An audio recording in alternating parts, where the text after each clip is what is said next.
So on to the next story of the day. PC gamer attacks Jeff Keighley. Okay, so you're gonna Now- have to tell me more about that one. That one will be interesting. Yeah. Sure.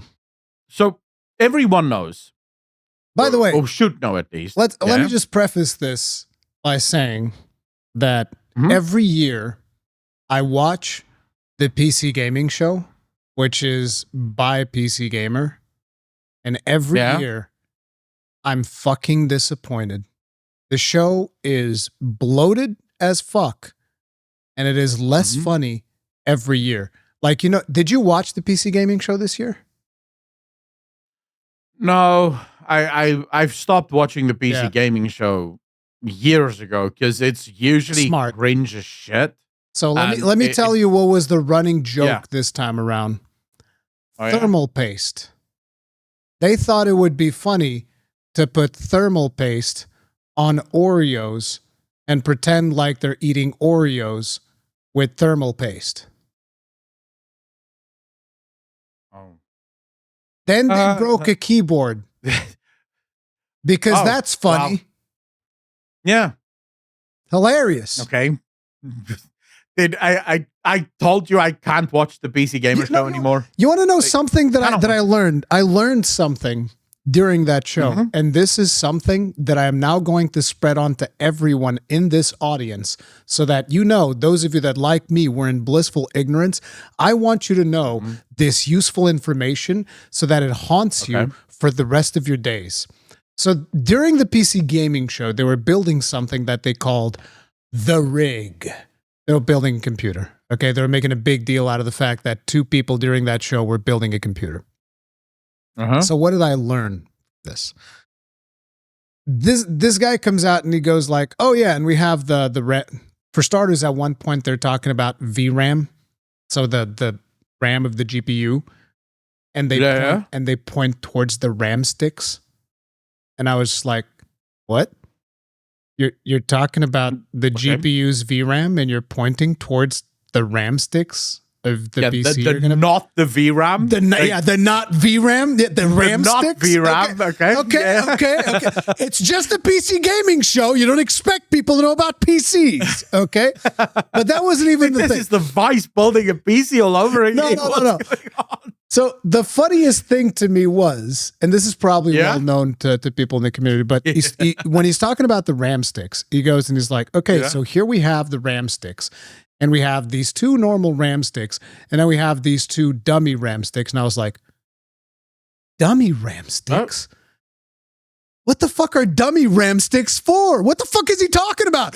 Because it was to fill, because, usually you have the dual channel, so usually you'll have two RAM sticks, and when you're building a new PC, very rarely you will have 4 RAM sticks unless you're a more budget type build and you're buying like lesser, lower quality RAM sticks and fill those out, right? So usually you have 2 RAM sticks. And when he talks about, so here are 2 actual RAM sticks and these are 2 dummy RAM sticks, and I was like, the fuck are you gonna do with dummy RAM sticks? Is to fill the slots that don't have RAM sticks in them? And somebody in my chat said, oh yeah, because it protects it from dust. It's like, the fuck do you mean? I have a computer here. It's like fucking 17 years old. The RAM sticks work fine. I mean, the RAM slots work fine. Yeah. You don't have to protect that shit against dust. You just dust the computer every now and then. What the fuck do you mean? But that's just bullshit. Then somebody really explained it to me, and that's when my brain completely fucking broke. They said, it's for the RGB. I'm gonna punch a child. Like this is. Dude, I hate RGB with every fiber of my got up. I had to get up. I was like, bro, what the fuck? Dummy RAM sticks for pretty lights? Fucking end me, bro. What the fuck? Did I legitimately went into my PC the day I got it, and I turned off all the RGB. Oh no, because I hate RGB. You know the funny thing, the latest PC that I built, it has like I always do liquid cooling because it's quieter. I like quiet. So I have my liquid cooler going into the processor, and as I'm hooking it up, I'm like, okay, so this thing also has a USB for me to plug in. And I was like, but there's already a power connector on this. So this USB is not for power. What's this USB for? And people in chat were like, oh yeah, that's for the RGB on the cool. And I was like, oh, that's great. I don't have to turn that. I don't have to plug in that cable. Problem fucking solved, bro. I have such... Dude, PC Gamer is just a joke. PC Gamer is just a joke, but they're joining the ranks of all the other media companies that are just absolute jokes at this point in the gaming industry. And their attack. So the attack on Jeff Keighley. So it has to do with the attack. Just one last thing. I don't think that PC Gamer or any individual website is a joke. I think that you're going to have good writers and bad writers in every single one of these. You're going to have good journalists and you're going to have bad journalists. And it just so happens that a lot of the people that work for PC Gamer usually have some pretty shitty fucking takes. But carry on. Well, I haven't seen the good journalists, but I'm sure they're out there. So, I haven't seen them yet. Maybe they're hiding. Maybe I will fight for all the good mainstream media journalists out there. All 10 of you. It's going to be a short fight. It's going to be a short fight. It's going to be like, you get over here. No, but some of them are cool. Like I've had good interactions with some of them. Some of them are pretty cool. I will say that. Yeah. I realize that I think it's always easier when you know someone personally to sort of see some of the good in them. I don't know any of these people personally, nor do I want to. I have no interest in knowing any of the media because every single one of these mainstream media people that I've seen have been dog shit, back to front. But that's sort of just my opinion based on the work and the body of the work that they've released thus far. Maybe there's some good articles every once in a while, but I find those to be few and far between.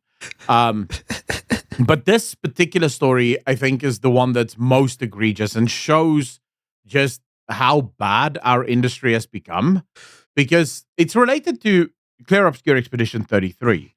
Now, you guys will remember, I think last week we covered this, actually the week before that, where the media is getting very upset that people are saying that Clair Obscur Expedition 33 was only designed by 30 people. Because if you actually look at the credits, it's closer to like 60 people that designed the game. And so the media has been attacking this article or this sort of narrative for quite a bit.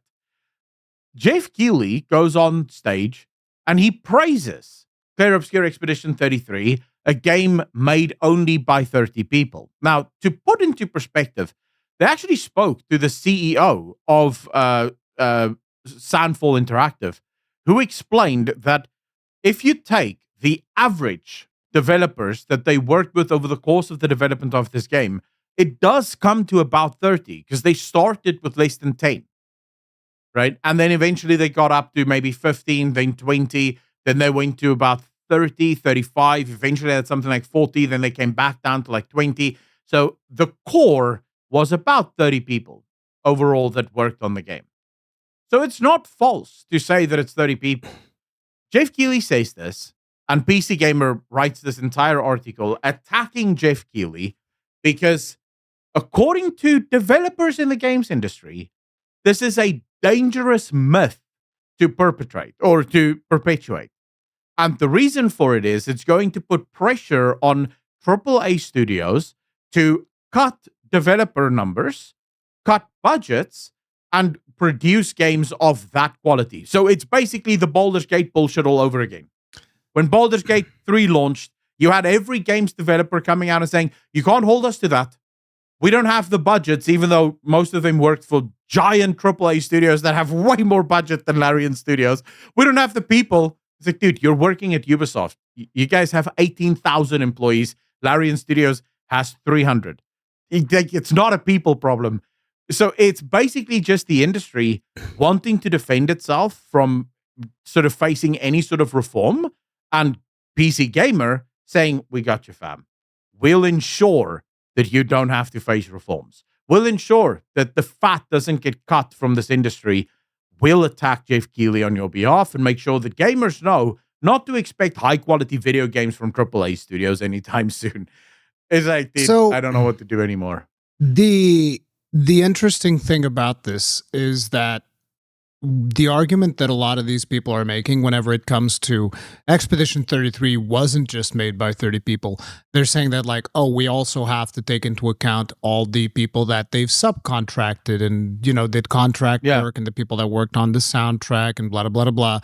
And it's like, okay, so then we have to do the same thing for all the other studios, right? The other studios that have like average of maybe 300 people working on a video game at any given time. We also need to take into account that besides those 300 people, there's also like 100 people that they've contracted to do work, whether that is animation work, asset design work, soundtrack, localization, all of that bullshit. And then basically what does this do? It just inflates the numbers for all the studios, and we're right back where we started from. Yeah. God, it's so fucking stupid. It's such a moronic fucking argument. And not to mention, it is a moronic fucking argument for just the sake of being moronic. There's not even any reason behind it, right? It's not like, oh yeah, here's why we gotta make sure that people understand the game wasn't just made by 30 people. There was way more people that worked on the game. Don't forget about the people that worked on like the soundtrack or the animation that were subcontracts. Or the choir. And it's like, yeah, like everybody else in the fucking video game industry. And people usually don't count there. Why does it count here? Because this game was successful? Because this game somehow breaks the mold? It breaks the narrative that video games are so fucking hard to make? Get the fuck out of here, bro. What the fuck? It's moronic, dude. And the interesting thing is, I've been saying this for years. Whenever people start telling me, it's like, you don't understand, games are way more expensive to make now. And I tell people, yeah, if you're incompetent, yeah. But if you actually utilize the tools that are available to you, like this team has done, it's not. It's actually cheaper to make video games. And there's a much bigger market. But the problem is nobody can actually let this narrative fly. Nobody can ever admit there's like, oh, actually, I was wrong. It's not harder to produce video games now. I mean, here's the thing, right? Depending on the scope of a video game that you are working on, like if you're making GTA 6, that's fucking hard as balls, because you're gonna have to like try and beat GTA 5. Good fucking luck with that. Yeah. If you're following up, they have beer bubbles. Yeah, so sure. you know. If you're following up on Elden Ring and you're making like the next big, you know, game that's about the next big Souls game at From Software, that's going to be really hard to overcome, which is why From Software is like, hey, let's experiment with something smaller in between to kind of like keep us going, and that way we can spend more time working on the big one, right? And it's like, those are hard. But like actually making a video game, like a video game that defines what it wants to do, like Expedition 33, because they were like, no, we're not trying to do Ubisoft open world bullshit. We're not trying to do like the biggest game. We want to do this very targeted experience, this turn-based combat that we've come up with. Tight scope. It's like, if you do that, games are easier to make now than they used to be. I don't accept this argument that people always bring up. No, it's harder. It's harder if you're focusing on the wrong things. It's harder if you're focusing on like, we need 8K assets. And it's like, why? We need shrinking horse testicles. Why? We need the ray tracing. Why? Nobody cares. It's like, But I sort of, so my personal opinion on this is, you're absolutely correct, right? You're absolutely correct that, and I posted this on X earlier in the week, where I said, don't be gaslit by the media and the developers telling you that, oh, we need to increase game prices because budgets have inflated. The only inflation in the gaming industry is the inflation of stupidity, the inflation of incompetence, and the inflation of waste. That's the only inflation that's been hitting the gaming industry. And I would also like to once again bring up, because I think we've brought this up a couple of times, but I'll bring it up again just in case we have any takers on this, okay? If you believe the developers of these video games are going to see 1 cent of the money that has been increased in the price of the game, we have a bridge to sell you on Mars. We hear that Elon Musk's going to colonize that pretty soon. And so we're going to make a bridge there. We're going to sell it to you in advance right now. Okay. Yep. We're going to call it the Idiot's Bridge. Okay. It's fantastic investment. But not idiot. Not idiot as you would know idiot. This is Martian. So idiot means beautiful, actually. No. On Mars. There's another one ahead of that. The gullible idiot. Okay, it's the gullible idiot because you actually believe that any of this money that is increased in the title is actually going to trickle down to the developers, because it fucking won't. And guess what? Not only that, developers are probably going to get fucking fired, because that's what usually they end up getting, because that's the industry that we're in. Okay, so no, that's not how that fucking works. Okay, but I think, and I fully agree with everything you just said there. But it is just part and parcel of where we are now. The AAA industry is so devoid of talent, so devoid of passion, because it's been run into the ground by very, very bad management. So I do agree that management has some, but the talented people have left. They're the ones now working at Sandfall Interactive, right? That's where the talented developers left. And they're making games that they want to make. So don't fall for the bullshit that, we need 350 million, because how on earth would we make a game for less than that? No, you don't. You can make a game for, and we don't even know what Clair Obscur cost, but from what we've heard, it is super low. Their budget might be as little as 10 million. From what I've heard, right? So these guys were able to do very conservative estimates there, but yeah, well, we can only guess, right? Because they mentioned a couple of games that came out more than a decade ago and said it's even cheaper than those games. So we don't really know how cheap the game was, but from what we've heard, they came up with new ways of capturing motion that was far cheaper than the current motion cap or mocap that we use. So wait, they came up with new ways of. You mean they used new tools in the video game space? I've been told you can't do that. I've been told that new tools don't actually make things easier. That's what I've been told. People are like, no. The tools haven't evolved significantly enough to make things that easy. So you're trying to tell me that those people are wrong.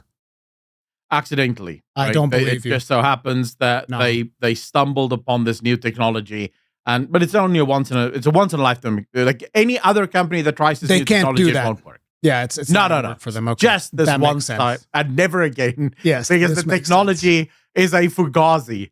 Right? Okay. Once it's used, it's over. It's like a buff. It's consumer. It's like a buff. And there's only one buff. Sandfall got the buff. I know what it is. Sandfall just has 10% crit rate on motion capture. No, wait. Yeah. No, the other companies have 10%, and Sandfall was able to get the buff to get it like the 30% crit rate, and therefore their cost got significantly lower because they procced a lot of crits. Gotcha. Exactly that. But it's not even just